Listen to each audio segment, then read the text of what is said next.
The morning sun spilled through the tall arched windows of Westfield Academy, catching the golden trim on the walls and glinting against rows of spotless desks. Everything in the classroom spoke of perfection: the polished floorboards, the crisply pressed uniforms, the rows of children sitting with backs straight and hands folded, waiting for the next command from their teacher. Silence in this place was not peace. It was an iron rule, enforced by a woman whose voice could slice through steel. Miss Catherine Reynolds stood at the front of the room, her posture stiff, her expression sharper than the pencil clenched between her fingers. She had been in the school only a few months, but already she had remade the classroom in her image, rigid, spotless, and merciless. The children had learned quickly that her approval was not something they could win with kindness or honesty. It was earned through obedience, fear, and the quiet enjoyment of another's humiliation. It was into this world of brittle order that Oliver Blackwood sat, his tiny frame dwarfed by the large oak desk before him.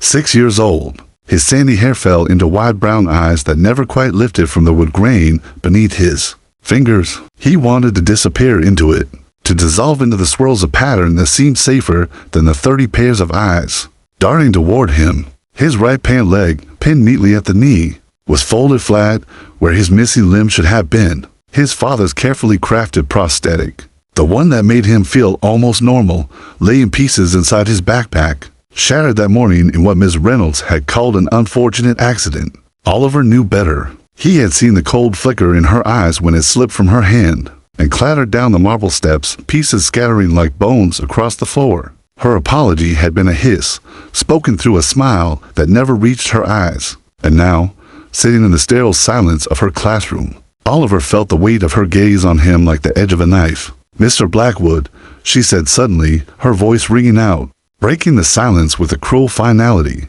Every head turned toward him, 30 pairs of eyes fixing him in place. Oliver's stomach knotted. He gripped the edge of the desk, trying to make himself smaller. "Stand," she ordered. He tried. He fumbled with his crutch, the metal trembling against the floor as he pushed himself upright.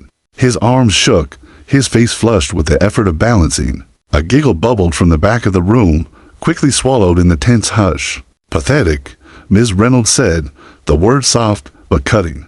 "This is Westfield Academy, a place for children destined to lead. Children who are strong, capable, and whole. And yet here you are, hobbling about like a broken toy." A wave of muffled laughter spread through the classroom, uncertain at first, then stronger, like a cruel contagion. Oliver's ears burned. He wanted to protest, to tell them he could keep up, that his father had trained him to run even with a prosthetic. But the words stuck in his throat, swallowed by shame. Tears stung his eyes, blurring the rows of mocking faces. He wobbled, nearly falling, and a ripple of laughter swept the room, louder, more merciless. He looked toward the door, wishing he could escape, but Miss Reynolds was quicker. She stepped forward, her heels striking the floor like hammered blows, and pointed at the exit with a manicured finger. "Out," she commanded, her lips curling into something between a smirk and a sneer. "We have no space here for children with special needs. This is an academy for the exceptional, not the defective." The word defective seemed to echo against the high ceilings, bouncing back into Oliver's ears until it felt etched into his skin. His vision blurred with hot tears as he shuffled forward, dragging his crutch. Each step was heavy, each breath a struggle, while the laughter behind him grew cooler, more confident under the shadow of their teacher's approval. Inside, Oliver's heart pounded. His father had told him there would be people like this, people who would never see past the missing limb, who would mock what they could never understand. But he had never imagined it would be his own stepmother, standing at the head of his classroom, wielding her cruelty with such polished precision. The silence of the academy was broken now, filled with echoes of ridicule and the sound of a child's hope shattering. And as Oliver reached for the door, trembling and broken, the weight of injustice pressed heavier than the crutch under his arm. Something was coming. He could feel it in the electric stillness that followed the laughter. But for now, he was only a boy being cast out, while the world looked on in silence. The door burst open with a force that made the windows rattle in their frames. Every head in the room snapped toward the sudden intrusion. For a heartbeat, silence hung heavy again, but it wasn't the brittle, obedient silence that Miss Reynolds demanded. This silence carried shock, disbelief, and something else. A girl stood in the doorway. She looked out of place in the gilded perfection of Westfield Academy.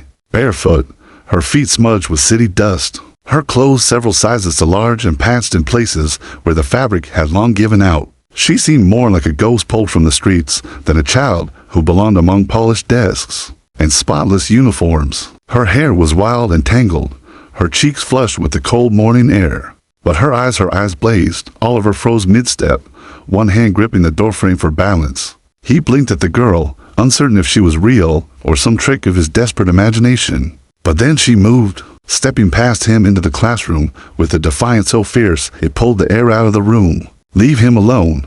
Her voice was clear, strong, and steady, an arrow of sound that pierced the mockery still lingering in the children's throats. The word struck harder than any scolding. A ripple of shock moved across the classroom.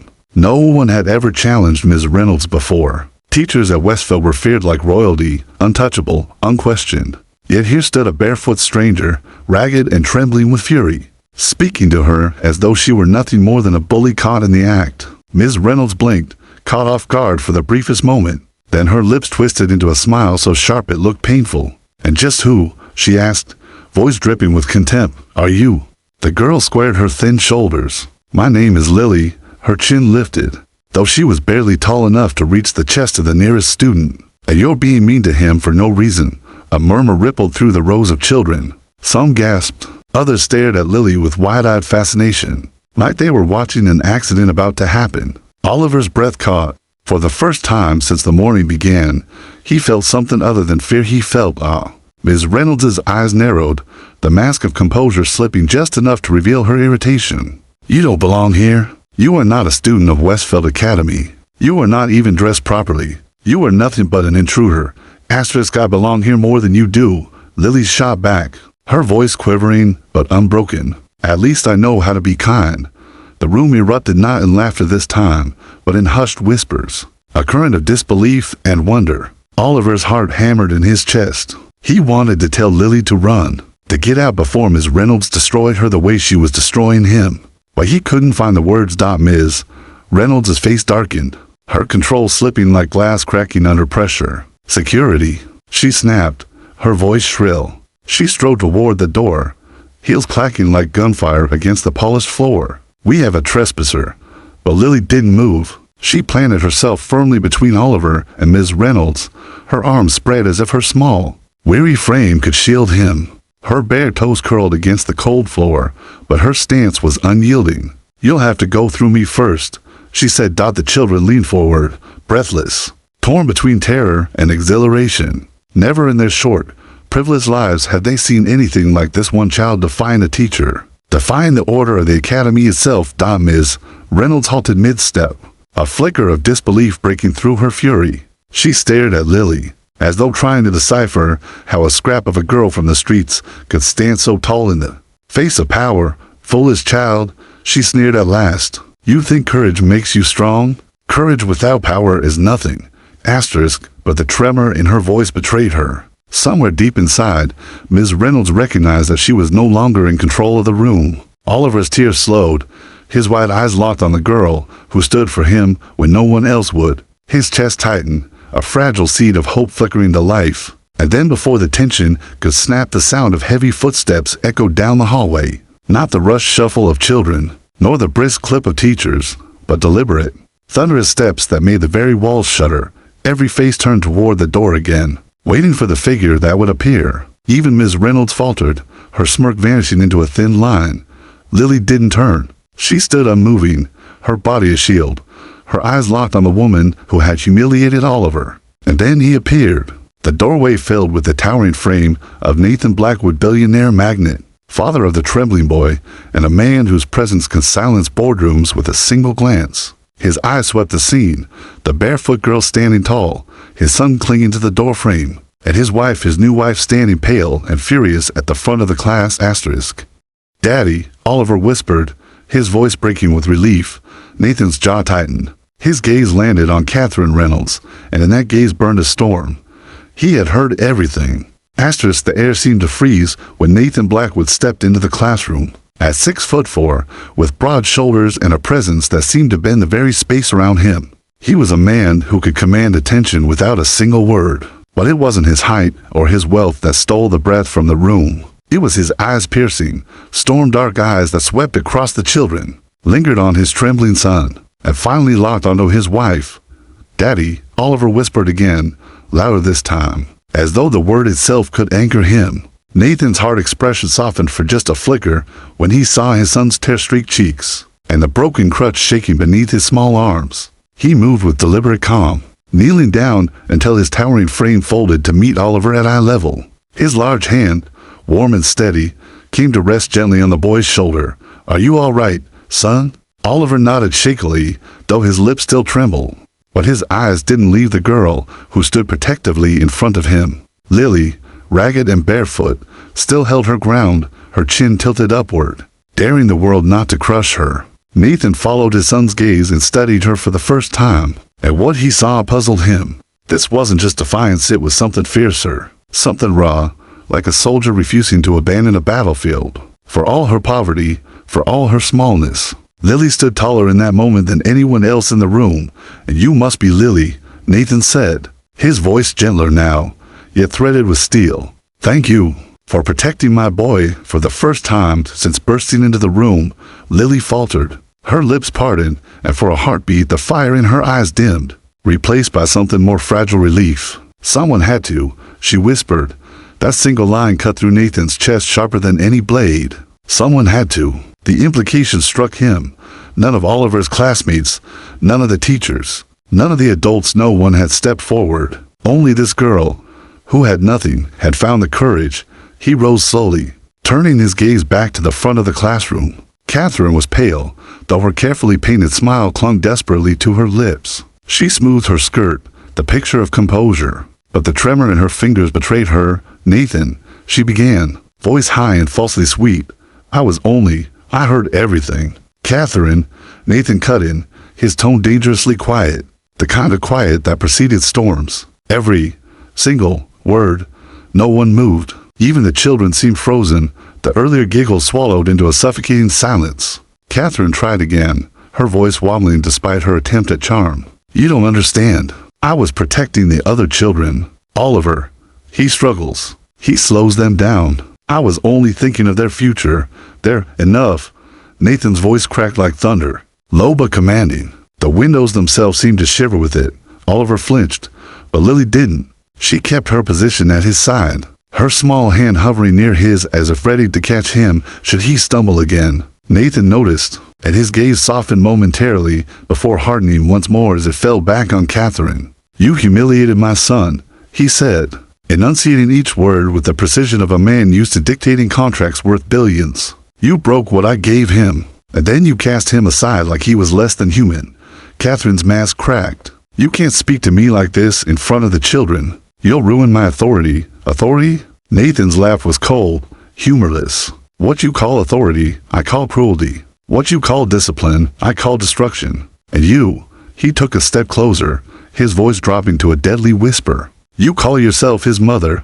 The children gasped. Even Oliver's heart skipped at the venom in his father's voice. Nathan really lost control. He was known for icy composure, for strategy, for logic. But now, his fury trembled at the edges of every syllable.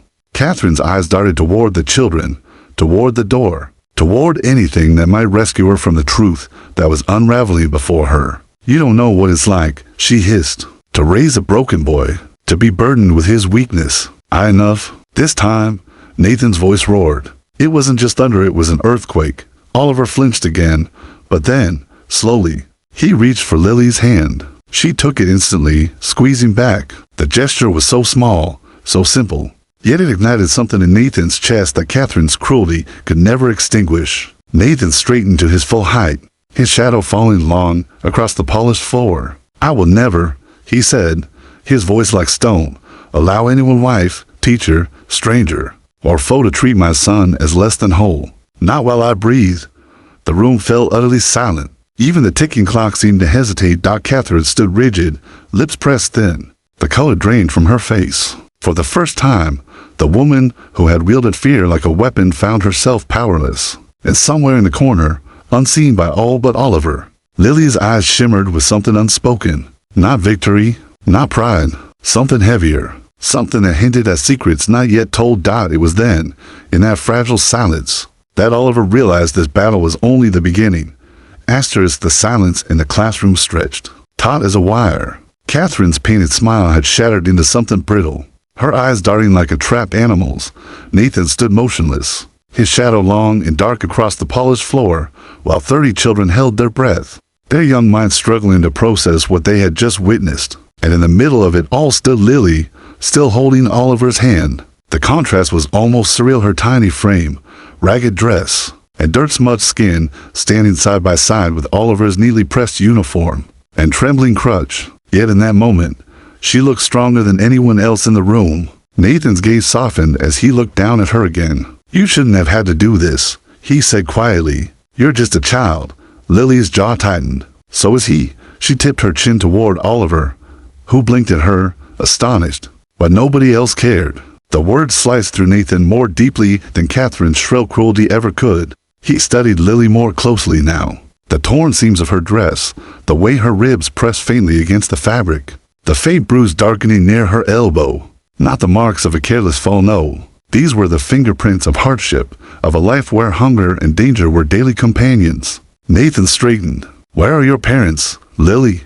Her eyes flickered, and for the first time, her fire faltered. She looked down at her bare toes, curling them against the polished floor, her hand gripping Oliver's tighter as though he were the only anchor she had. "They're gone," she whispered. The room seemed to grow colder. Even the children, cruel in their mimicry of Ms. Reynolds, shifted uneasily. There was something about Lily's voice, flat, stripped of hope, that made even the boldest child hesitate. Catherine seized on the moment like a wolf lunging at prey. "See," she snapped, her voice regaining its venom.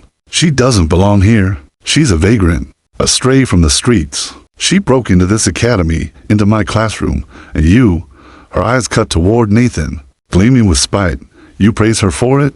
She's dangerous, Nathan. A child like that brings nothing but trouble."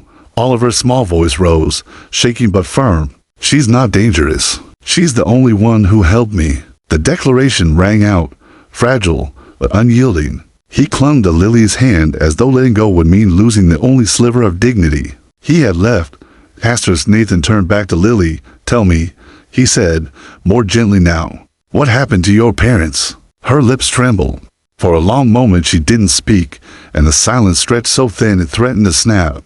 Then, finally, she lifted her eyes, and what Nathan saw there made his chest ache, grief so deep it seemed carved into her bones. "There was a fire," she said, each word like a stone dragged from her chest. "Our building, it burned. I tried to wake them, but..." Her voice broke, the memory slicing her small body in half. She swallowed hard, forcing the words through the tears that brimmed but refused to fall. They never made it out. The classroom had never felt so silent. Oliver gasped softly, squeezing her hand. "Lily." His voice cracked, but in it was something fierce, a child's simple loyalty, born not of pity, but of recognition. He knew what it was to lose something irreplaceable. Nathan's breath caught. He had heard of that fire. A downtown tenement, to lives lost, dozens displaced. It had been brushed off in the news as a tragedy of poverty, a casualty of negligence. But now here was this living remnant, standing in his son's classroom, defending Oliver as if she'd been born to protect him. And suddenly, the memory sharpened in Nathan's mind. The reports that the building had been owned by one of his subsidiary companies. The whispers of faulty wiring, ignored maintenance. He had buried it beneath stacks of legal documents and polished statements crafted by his lawyers. He hadn't thought of it in months, but Lily had lived it. Asterisk, Catherine's eyes gleamed with sudden triumph, as though she'd understood the weight of this revelation. "Do you see, Nathan?" she hissed. "This is what you bring into Oliver's life if you let her stay. Tragedy, scandal, a child of rubble and ruin. Do you want that attached to your name? To his?" Her words slithered through the silence, coiling around the children, feeding on their fear. Some shifted nervously, whispering again. The room was tilting, the tide of judgment threatening to rise once more against the weakest. But Nathan's eyes were locked on Lily, and in her trembling frame, he didn't see scandal. He saw fire, a small, fragile body forged in pain, but refusing to bend. He lowered himself again, looking at her as if she were the only one in the room. "And since then?" he asked softly. "I've been on my own," Lily said, her voice steady again. "Sleeping where I can, eating what I find. Nobody wanted me. But today," She turned her head, her wild hair falling across her face as her gaze settled on Oliver. Today I saw someone who needed me, and I wasn't going to walk away. The words landed like a hammer blow in Nathan's chest. For the first time in years, something stirred in him that money couldn't buy, that power couldn't command.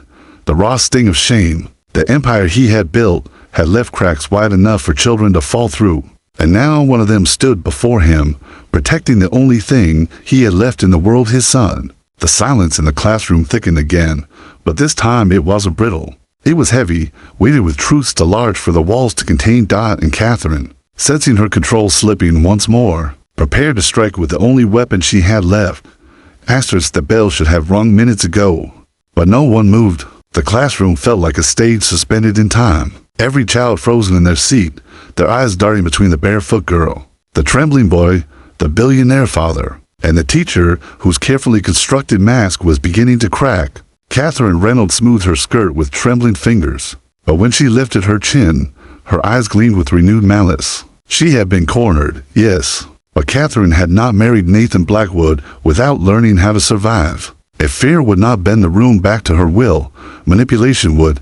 She raised her voice, deliberately loud, so it carried into the hallway where footsteps were already gathering. Children, she said, her tone laced with poisonous sweetness. You've witnessed a very serious breach today. This girl barged into our sacred classroom, a trespasser, a thief from the streets. Who knows what diseases she carries? Who knows what danger? A collective gasp rippled through the students. Their young minds, impressionable and hungry for direction, drank in her words. A few parents, drawn by the raised voices, began to gather outside the open door. Catherine's eyes flicked to them, satisfaction flashing across her face. An audience, perfect. She broke into Westfield Academy. Catherine continued, her voice rising with righteous indignation. One of the finest institutions in the country. She threatened your safety, children. And now she dares to lecture me about kindness? Oliver squeezed Lily's hand tighter, his small voice rising above the growing murmur. She didn't hurt anyone. She was helping me. But Catherine pounced, twisting his words with venomous speed. Helping you? No, Oliver. She used you. Don't you see? She saw an easy target, a boy already broken, a boy too weak to fight back, and she played the hero. She wanted attention, sympathy. That's what strays do. They claw their way into lives they don't belong in until they've drained everything from you. The murmurs from the parents swelled. Some of the children, frightened by the heated voices, began to whisper anxiously, their loyalty to Oliver faltering under Catherine's performance. The tide was shifting, bending once more toward cruelty. Nathan's jaw tightened. He had seen Catherine charm entire rooms before, weaving lies into palatable truths. It was how she had climbed from nothing into the Blackwood empire, not with integrity, but with a predator's cunning. He stepped forward, his towering presence filling the space, but Catherine was quicker. She spread her arms, turning to the doorway where parents now stood, their eyes wide with curiosity. Ladies and gentlemen, she said, her voice trembling just enough to sound like righteous pain. This is what I endure daily. A child who does not belong here, and another my stepson who slows the entire classroom. I am forced to make impossible choices, balancing the needs of the many against the distractions of the few. And now, even my husband seeks to undermine my authority in front of the children. Is this fair? Is this justice? The room stirred. Whispers snaked like vines through the crowd. Some parents nodded hesitantly, their faces lined with the selfish fear of anything that might tarnish their children's perfect education. Others glanced uneasily at Nathan, wary of crossing a man of his power. Nathan opened his mouth to speak, but Lily beat him to it. Her voice, though small, sliced through the murmurs like a blade. You're lying. Every head turned. Lily stood barefoot and trembling, but her eyes were steady, her voice clear. You didn't care about the other kids. You didn't care about Oliver. You cared about yourself. You pushed him out because you don't want him here. Because he reminds you that you're not good enough to be his mother. The words struck like thunder. Catherine's face went white, then scarlet. For a heartbeat, she looked less like a teacher and more like a cornered animal, baring her teeth. You insolent little. But Lily's voice rose louder, stronger, surprising even herself. You call him weak, but he's stronger than anyone here. He stands up every day with one leg and still tries harder than all of you. And you tried to break the only thing that helped him walk. Gasps filled the air. Parents murmured, their whispers sharpening into accusation. She broke his leg? The prosthetic? My God. Catherine stammered. It was an accident. But Nathan stepped forward at last, his presence like a hammer falling. His voice was calm, but each word landed with lethal weight. Accidents don't come with smirks, Catherine, and they don't end in cruel laughter. The parents quieted instantly. Even the children leaned forward, sensing that something monumental was unfolding before them. Nathan's gaze swept across the room, his voice rising. You want to talk about fairness? About who belongs? I'll tell you what doesn't belong here. Cruelty parading as discipline. Arrogance masquerading as authority. What doesn't belong here, what never belonged, is you, Catherine. The crowd stirred. Catherine's face twisted, caught between fury and fear, but Nathan wasn't finished. He turned, his voice softening as it fell on Lily, and what belongs here, more than anything, is courage. The courage of a girl who had nothing, yet risked everything to stand between my son and cruelty. That's the kind of example these children should see. That's the kind of strength this academy should honor. The children's eyes widened. For the first time, admiration sparked where there had once been mockery. Oliver clung to Lily's hand, his chest swelling with something he had never felt inside these walls: pride. But Catherine was not defeated yet. Her eyes narrowed, venom pooling once more. Do you really want this girl here, Nathan? Then perhaps you should hear the whole truth about her past. You think she's a hero? You think she's brave? You have no idea who she really is. The suspense thickened, suffocating the room. Lily's face paled, her fiery mask trembling at the edges. For the first time, Oliver saw fear flicker in her eyes, and Nathan, sensing the weight of what was about to come, realized Catherine's next words might not just wound Lily, they could unravel everything. The classroom had become an arena. The children sat rigid in their seats, parents and staff crowded the door, and in the center stood Catherine Reynolds, trembling with rage yet smiling with poisonous triumph. She had been cornered, humiliated, but Catherine was not finished. Her lips curled into a blade-thin smile as she turned her gaze on Lily. You think this girl is some angel? She sneered. A hero sent to rescue your crippled son? Let me tell you what she really is. Lily stiffened, her small hand tightening around Oliver's. For the first time since she had burst into the room, the fire in her eyes faltered. Catherine saw it. She smelled blood in the water. She is a liar, Catherine said, her voice rising so that the parents at the door leaned in. Her parents, dead in a fire. A fire started because her father and a dick fell asleep with a bottle in his hand, while the stove was still burning. That's the truth. That's the legacy she carries. She doesn't tell you that, of course. She paints herself a victim, when in reality she was the daughter of recklessness, of ruin. She has no place in Westfield Academy. She has no place in Oliver's life. She is nothing but the shadow of disgrace. A gasp rippled through the crowd. Murmurs rose ugly, judgmental, like a wave about to crash. An addict? One whispered. A fire? Another. What is a child like that doing here? Lily's chin wavered, but she did not cry. She had learned long ago that tears only fed cruelty. Still, her face blanched, her body trembling as Catherine's words poisoned the air. Oliver looked up at her, horrified. Lily, is that true? Her silence answered for her. For a moment, the room tilted. The children, who had begun to admire her, now looked away, confused and afraid. Parents shook their heads. Catherine's smile widened, her performance nearly complete. Nathan's chest tightened. He knew Catherine was lying or twisting the truth, but there was something in Lily's eyes, something wounded and raw, that told him part of this horror was real. Tell them, Catherine pressed, her voice sharp as glass. Tell them who you really are, or will you keep hiding behind that pitiful bravery? Lily's lips trembled. For a moment, she looked ready to crumble. Then Oliver tugged her hand. His eyes, still wet with tears, met hers with quiet desperation. You don't have to hide from me, he whispered. Something shifted in Lily's face. She drew a shaky breath and turned to the room. Her voice was small at first, but it grew with every word, carrying a raw honesty that no performance could imitate. My father wasn't an addict, she said. He was tired. He worked double shifts because no one else would hire him after the company where he worked shut down. He was so tired that night he fell asleep in his chair, and yes, the stove was still burning. Her voice cracked, but she forced herself to continue. It was an accident, a terrible accident, but it wasn't because he didn't care. He cared more than anyone. Her eyes blazed now, the fire reigniting. And my mother, she died trying to save me. She got me out, even when the smoke was choking her. She wrapped me in a blanket and pushed me through the door, and then she went back for him. They both never came out. Her voice broke on the last words, but she didn't stop. Since then, I've been alone. I've slept in alleys. I've stolen bread to stay alive. I've begged for scraps. And yes, I came here today because I was cold and hungry. But when I saw what her eyes burned into Catherine, was doing to Oliver, I couldn't walk away. Not after what I lost. Not after what I promised my mother when she shoved me into the night. She told me, be brave. So I was. The silence that followed was suffocating. The parents stared, their judgment unraveling into shame. Even some of the children looked away, blinking fast, their young faces confused by emotions they couldn't name. But Nathan's blood ran cold. Because in Lily's words, in her father's story of losing his job when the company shut down, he heard echoes of his own empire. That building, that fire, it hadn't just been a random tragedy. It was connected to him. One of his subsidiary firms had slashed costs, abandoned workers, ignored safety warnings, and till lives had burned for it.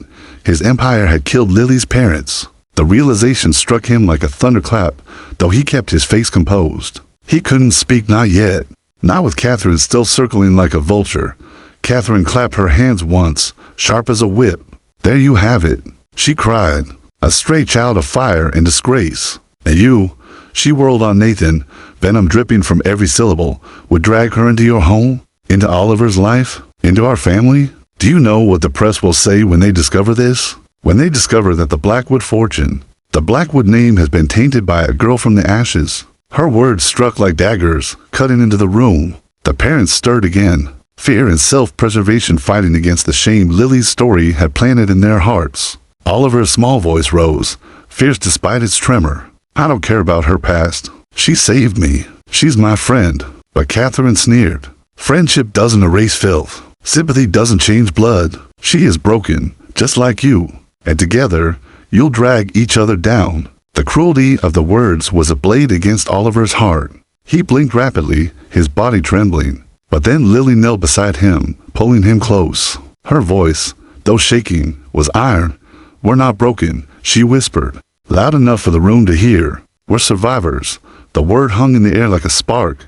Survivors. And Nathan, looking at the two children, his fragile son and the ragged girl, who had saved him, felt something inside him shift forever. Catherine had meant to expose Lily's shame. Instead, she had exposed his own, but he said nothing, not yet, because Nathan Blackwood knew that to defeat Catherine, to truly break her, he needed more than outrage. He needed truth. The truth about the fire. The truth about her own role in it. And soon, that truth would come. Asterisk. The room was suffocating. The air itself seemed to vibrate with the weight of everything that had been spoken. Oliver's humiliation, Lily's confession, Catherine's venom, Nathan's silence. Parents pressed closer at the doorway, their whispers buzzing like insects, while the children sat stiff, too enthralled or terrified to move.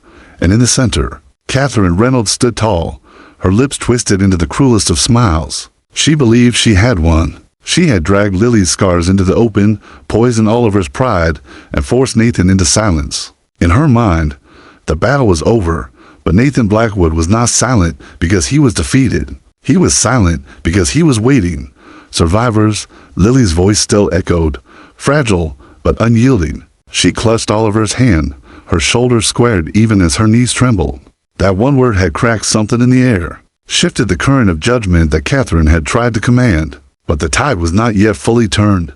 Nathan straightened slowly, his presence towering once more. His storm-dark eyes locked on his wife. You want to talk about truth, Catherine? Fine. Let's speak truth. A hush fell instantly. Even Catherine flinched, though she quickly masked it with a scoff. Oh, Nathan, always so dramatic. His voice was low, deliberate, a man slicing through lies with a scalpel. That fire that killed Lily's parents. I remember it now. A tenement in the South District, owned by a company under Blackwood Holdings. Gasps rippled through the parents. Catherine's smirk faltered, but only for a second. Nathan continued, unrelenting. The safety inspections had been ignored. Maintenance requests buried. Corners cut to save a few $1,000s while lives hung in the balance. He looked around the room, at the parents and children staring at him. Lily's parents weren't the cause of that fire. They were the casualties. Catherine's mask cracked. Nathan, stop. No. His voice thundered now, shaking the glass panes. I will not stop, because I sign off on those reports. I buried the guilt under boardroom gloss and financial statements. And this girl, he turned, his gaze softening as it fell on Lily, stands here today as the living reminder of what my empire destroyed. The crowd was stunned. Some parents gasped in outrage. Others stared at Nathan as if they couldn't believe a billionaire would lay bare his own sins in front of them. But Catherine's face went pale. Her carefully curated control was slipping through her fingers. She tried to recover, her voice shrill with desperation. So what, Nathan? You admit your company's negligence. Do you think that makes you noble? You've ruined yourself. You've ruined us. Nathan's jaw tightened. No, Catherine, I ruined myself long ago. But you, he took a step closer, his eyes narrowing into lethal focus. You turned my ruin into blood. Her breath hitched. For the first time, panic flickered across her face. You knew, Nathan said, his voice dropping into a quiet, lethal calm. You were the one who signed off on the cost-cutting measures in that district. You were overseeing that subsidiary before we married. You knew the wiring was faulty. You knew the tenants were at risk. And when the fire happened, he let the silence stretch, each second a blade against her. You buried the reports. The crowd erupted.